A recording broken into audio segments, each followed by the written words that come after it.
masuk ke tahun politik, Ya. ya kan, mesin apa namanya sosial udah mulai digencarkan gitu segala macam.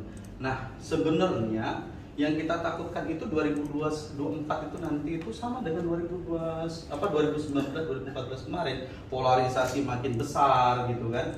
Nah sejauh ini menurut Habib ya, pengamatan Habib sendiri, politisasi identitas sendiri itu sudah berjalan atau belum? Atau sebenarnya ini masih hangat-hangat, apalah gitu? 14 Mungkin 2014, oke. sudah mulai berjalan. Lebih gencarnya 2019. Dan mereka ini adalah kelompok eks-simpatisan HTI, eks-simpatisan FPI, dan eks-simpatisan kelompok-kelompok gerakan-gerakan terlarang yang menunggangi Islam. Jadi di situ memang harus kita berikan catatan khusus kepada pemerintah. Pemerintah ini kan terkesan tingkat kehati-hatian yang sangat tinggi, sehingga ada upaya-upaya dari pemerintah itu untuk merangkul. Tapi pemerintah merangkul malah pemerintah yang ditapok. Iya, dianggap malah pemerintah yang melakukan politisasi identitas begitu. Iya. Dan itu di depan mata Habib kelihatan jelas gitu polanya. Jelas. Bahkan ada yang menikmati kok. Ada yang menikmati dari kegiatan-kegiatan politisasi identitas. Ya sekarang banyak partai-partai politik, partai politik yang berlandaskan Islam. Justru banyak partai politik yang berlandaskan Islam itu menikmati. Karena kalau dikelola dengan baik politisasi identitas memang positif. Tapi saya biarkan tidak ada yang positif. Iya. Karena sekarang ini posisi kita, bangsa, anak bangsa, merindukan pemilu yang betul-betul amat tenang, nyaman, dan damai. Oke, mohon maaf saya potong di situ. Saya itu suka melihat statementnya Habib di media-media saat ini gitu kan. Ya. Habib cenderung pakai istilah politisasi identitas. Ya. Kalau misalnya kita lihat di masyarakat kan politik identitas gitu. Ya. Kenapa Habib pakai istilah politisasi identitas bukan politik identitas? Apa bedanya? Karena kalau politik identitas adalah pelaku yang memainkan politik identitas. Kalau politisasi identitas adalah para penikmat yang menikmati nuansa politik identitas itu terjadi. Ya, para penikmat siapa? Ya para pelaku partai-partai politik yang akan ikut event pemilu 2024. Oke.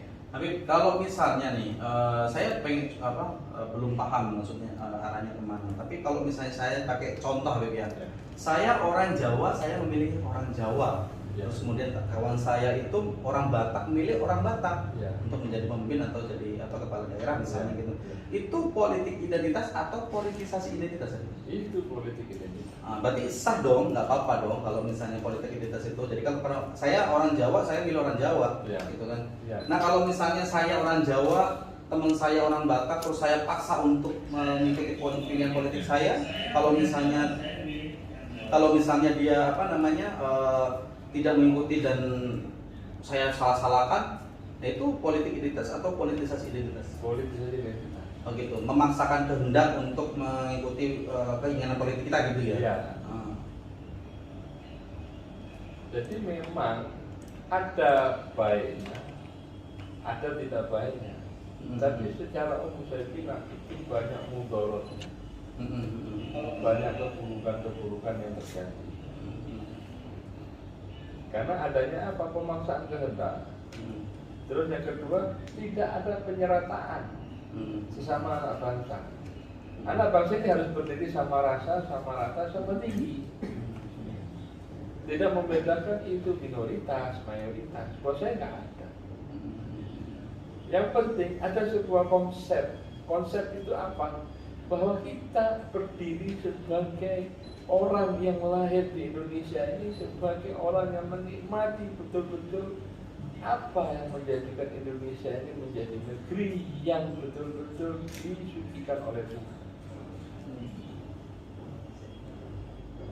Lah, para pelaku politisasi identitas dan politik identitas, mereka tidak bakal pernah menikmati itu karena goal mereka satu.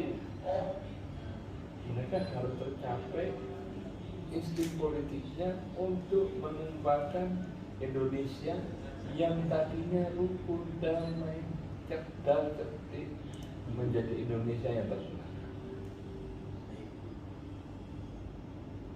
Pemilu ini kan sebenarnya jadi tantangan besar ya dari untuk KPU dan penyelenggara pemilu yang lain gitu.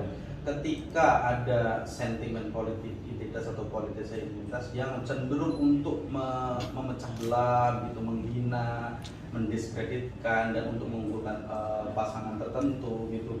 Itu kira-kira menurut Habib apakah perlu ada tindakan tegas atau seperti apa, udah biarin aja gitu, atau juga masyarakat udah melek politik gitu. Dan menurut Habib seperti apa?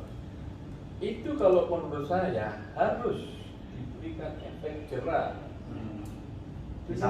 dengan ketentuan berupa norma. Misal norma yang tidak tertulis harus ada sanksi adat. Sanksi adat? Ya. Negeri kita negeri yang satu.